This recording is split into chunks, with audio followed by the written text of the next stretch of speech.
All right, ladies and gentlemen, welcome back. It's Gimme 5 time. We're all aware of the emails that have exposed the collusion between the Obama campaign, I should say the Clinton campaign, and, of course, the media. We have Glenn Thrush, who I got into a little Twitter back and forth with earlier today. Check it out on Twitter. Glenn Thrush, who went to John Podesta, sent him an email, said, I'm a hack. I'm a hack. Don't tell anybody. But here, did I mess up your story? Here's the portion of the story about you. And right on down the line. I mean, there's this example after example. So Wolf Blitzer is talking to the communications director of the Trump campaign, Jason Miller, yesterday. And Wolf Blitzer brings up out of nowhere that Trump is a threat to infringe upon the First Amendment. I kid you not. Watch.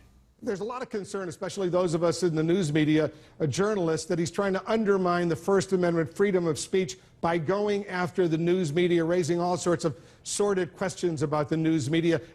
You've dealt with the news media your career for a long time. You feel comfortable with the way he treats the news media right now, suggesting he wants to have easier availability for government, for presidents, if you will, to go ahead and sue journalists and sue news organizations? The way that Trump treats the news media? Really? Let me put this in context. This came right after Jason Miller was trying to bring up some interesting facts about what's been revealed by WikiLeaks, what's going on, what's the latest with Hillary, and all Wolf Blitzer wanted to. Wolf Blitzer kept interrupting him, shushing him, and when is he going to sue the women? Why won't he sue the women now? Sue the women, sue the women, sue. That's all Wolf Blitzer wanted to talk about. And then out of the blue comes this blistering attack, turning on its head everything that we know that's going on between the media and Clinton. The left-wing media and Clinton, whether it's campaign contributions, whether it's, political persuasion, the studies have shown, whether it's the WikiLeaks emails that have revealed the collusion, and he turns it on its head. Here's more. Wolf, with all due respect, I think that's a rather one-sided interpretation of what Mr. Trump is saying.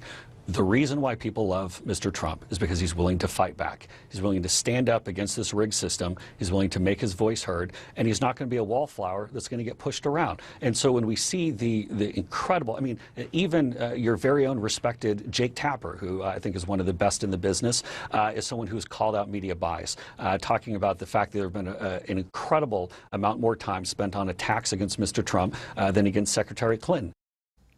Yeah, you think? You think, Wolf? Now, here's the thing with Wolf.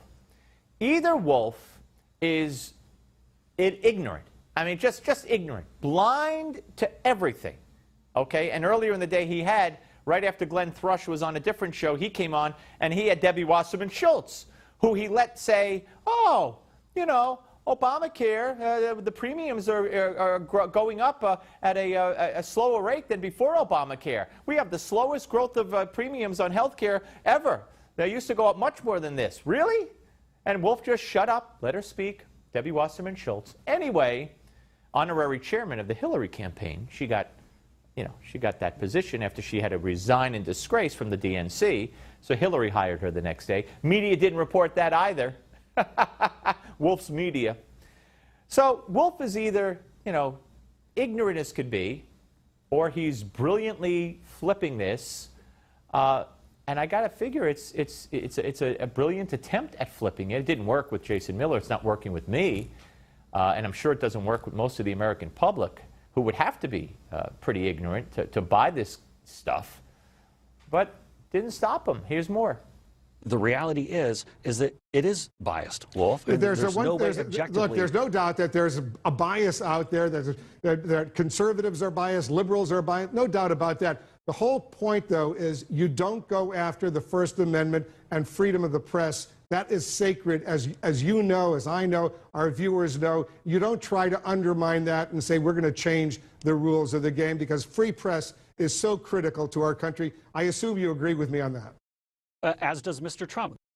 Yeah, but how about a fair press?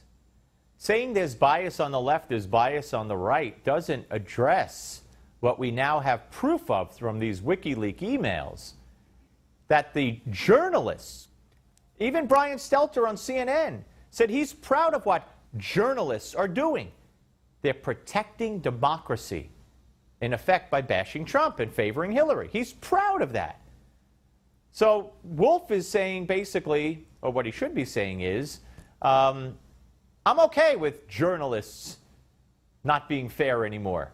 But Trump wants to destroy the First Amendment when actually, folks, under a Hillary Clinton Supreme Court, you will have hate speech laws, just like you have in Canada, just like you have in Europe, and the First Amendment as we know it will be gone forever. Under Hillary, not under Trump. More. He attacks the president almost every rally. He points to the journalists who are trying to do their jobs, and he says to the crowd, look at them. And then he uses some really awful words to describe reporters who are working really hard, Jason, just to get the news out there. They're doing their job. You know them. I know them. And for him to attack the news media like that is not acceptable. He points at the media and says some very unkind things about them. Really? Really? Ah, my heart breaks. One more. Well, with all due respect, I think that you're completely missing the point here. The point is that Mr. Trump is going to push back. Look, Wolf, there are entire networks on TV that every time you turn them on, it's one big attack against Mr. Trump. Of course, he has to have the ability to push back. He has to have the ability to set the record straight and to tell the American people the truth, that he is going to stand up, he is going to be their voice in Washington, he's going to drain the swamp, he's going to defeat Hillary Clinton. There's no doubt he has every right to say that and do that, and I'm sure he will continue to do that. But when you go further and you say we're going to change the rules and undermine the First Amendment, make it difficult for journalists to do their jobs, that's different. We'll continue this down the road. All right. Yeah. All right. Well, pathetic. Just sad.